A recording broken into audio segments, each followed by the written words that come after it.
Mostly citizens जब वो retire करते हैं यानी जब वो सीनियर सिटीजन हो जाते हैं, अपनी पूरी ज़िंदगी की अर्निंग और टर्मिनल बेनिफिट जो उनको रिटायरमेंट पे मिलती है, उनका लॉयंस शेयर वो बैंक की फिक्स डिपॉजिट में जमा करते हैं। और जमा करने का एक ही कारण होता है कि वो चाहते हैं कि रिटायरमेंट के बाद बैंक से उनको स्टेडी इनकम मिलता रहे।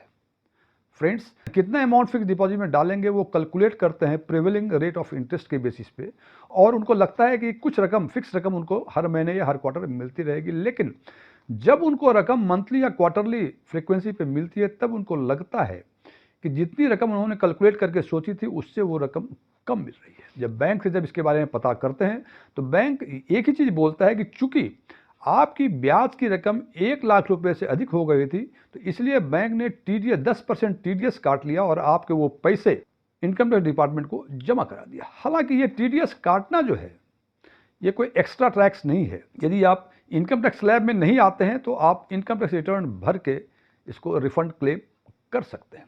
आज हम चर्चा करेंगे दो बातों पे कि यदि आप इनकम टैक्स स्लैब में नहीं हैं और आपका टीडीएस बैंक काटता है इंटरेस्ट ऑन फिक्स डिपॉजिट पे, तो ऐसे कौन से तरीके हैं कि आपका टीडीएस ना कटे।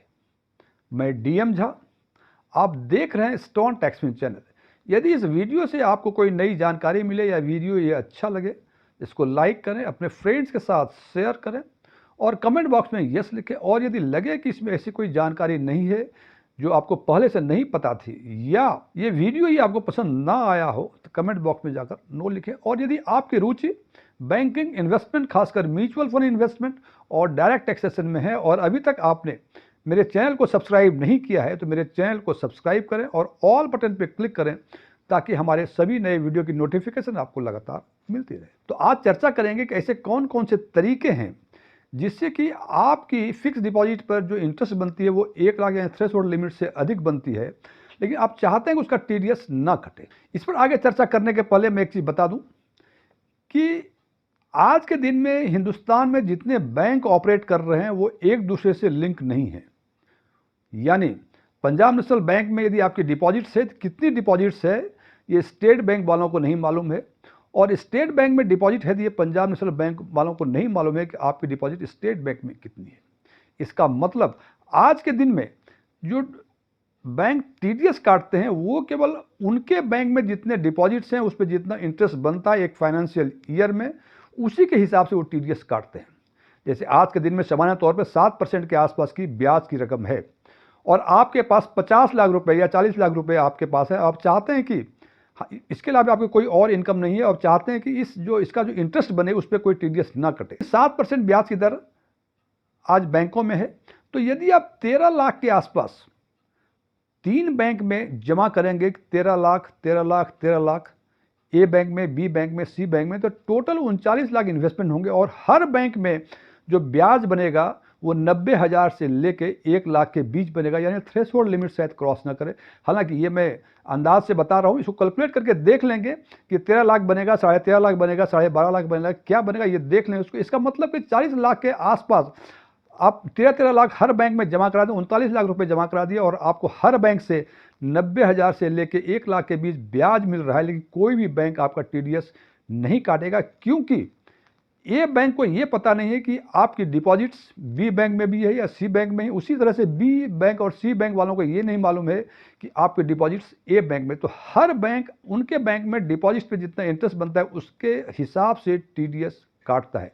मैं फिर रिपीट कर दूं, ये आज के दिन में व्यवस्थाएं हैं कि एक बैंक दूसरे बैंक से इंटरलिंक्ड नहीं है। हालांकि कल क्या होगा, हो सकता है कल सारे बैंक लिंक्ड हो जाएं और एक ही बैंक हो, या एक बैंक जान सके कि आपके डिपॉजिट्स और सारे बैंक्स में कहाँ कहाँ ये पता कर सकते। तो उस हिसाब से जब टीडीएस कटेगा तो हो सकता है कि सारे बैंक के डिपॉजिट्स पे इंटरेस्ट मिला के वो डिसाइड करें कि टीडीएस काटना है या नहीं काटना है। लेकिन आज के दिन में ये लिंक नहीं है। इसलिए एक तरीका ये है कि डिफरेंट बैंक्स में आप फिक्स डिपॉजिट कराएं, ये देख के कि हर बैंक में जो इंटरेस्ट बने वो 1 लाख के थ्रेशोल्ड लिमिट को क्रॉस ना करे। हालांकि ये मैं 1 लाख की बातें बार बार कह रहा हूँ, ये केवल सीनियर सिटीजन्स के लिए है, लेकिन अदर देन सीनियर सिटीजन्स के लिए ये लिमिट 50,000 रुपये है।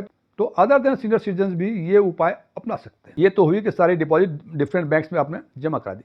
दूसरा एक तरीका है कि यदि आप सीनियर सिटीजन हैं तो 15H और यदि अदर देन सीनियर सिटीजन हैं तो 15G आप बैंक में डिपॉजिट कर सकते हैं।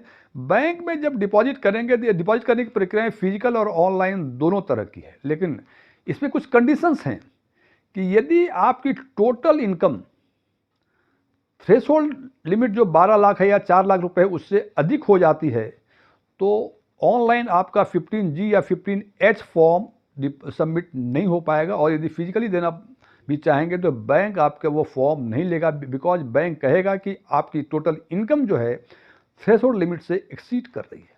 फ्रेंड्स, इसको मैं एक एग्जाम्पल के द्वारा समझाने की कोशिश करूंगा। मान लीजिए कि कोई पर्टिकुलर बैंक है, उस बैंक में आपके फिक्स डिपॉजिट है, टोटल जो एक वर्ष का ब्याज बनता है उस फिक्स डिपॉजिट पर वो 1,90,000 रुपये है, सेविंग फंड पर ब्याज बना 20,000 रुपये, और रेंटल इनकम मिला आपको 1,50,000 रुपये, तो टोटल इनकम जो है आपकी 3,60,000 रुपये है। तो 3,60,000 जो बेसिक एग्जाम्पशन लिमिट है न्यू टैक्स रेजिम में 4 लाख रुपये उससे कम है। इसका मतलब इस परिस्थिति में आप ऑफलाइन या ऑनलाइन 15G या 15H जो भी फॉर्म जमा करेंगे फिजिकल या ऑनलाइन वो बैंक एक्सेप्ट कर लेगा, उनको एक्सेप्ट करना ही पड़ेगा। दूसरी परिस्थितियां हो सकती हैं, यदि इंटरेस्ट ऑन FD आपका 4,10,000 है, सेविंग पे ब्याज 20,000 रुपये है, सैलरी या पेंशन, चूंकि अब सीनियर सिटीजन हो गए हैं तो पेंशन आपको 6 लाख रुपए साल की मिल रही है, और प्रोफेशनल इनकम 2,45,000 रुपये है, तो टोटल इनकम बनती है ये 12,75,000 रुपये। चूंकि अंडर सेक्शन 87A में जो 60,000 रुपये की छूट है वो आपको मिलेगा, और इस अमाउंट पर भी, इस इनकम पर भी आपको कोई टैक्स अप्लीकेबल नहीं और टैक्स पेबल नहीं होगा। इसलिए बैंक इस परिस्थिति में भी फॉर्म 15G या 15H ऑनलाइन या ऑफलाइन एक्सेप्ट कर लेगा। तो ये दो तरीके हैं जिस तरीके से कि आपका फिक्स डिपॉजिट पे ब्याज 1 लाख रुपए से अधिक है फिर भी बैंक TDS नहीं काटेगी। हालांकि यहाँ मैंने बातें की हमेशा सीनियर सिटीजन्स की और 15H की, लेकिन यदि आप अदर देन सीनियर सिटीजन हैं तो आप 15G फॉर्म भर सकते हैं और उनका थ्रेशोल्ड लिमिट 1 लाख के बदले 50,000 रुपये है। तो इस हिसाब से अदर देन सीनियर सिटीजन भी अपने हिसाब से कैलकुलेट कर लें कि उनका कितना बनता है और वो 15G फॉर्म भर सकते हैं। फ्रेंड्स, मैंने कोशिश की है यहाँ कि यदि आपकी फिक्स डिपॉजिट पर इंटरेस्ट 50,000 रुपये या 1 लाख रुपये से अधिक होती है और आप चाहते हैं कि TDS ना कटे क्योंकि आपकी जो टोटल इनकम है वो थ्रेशोल्ड लिमिट से कम है। एक चीज़ और ध्यान रखें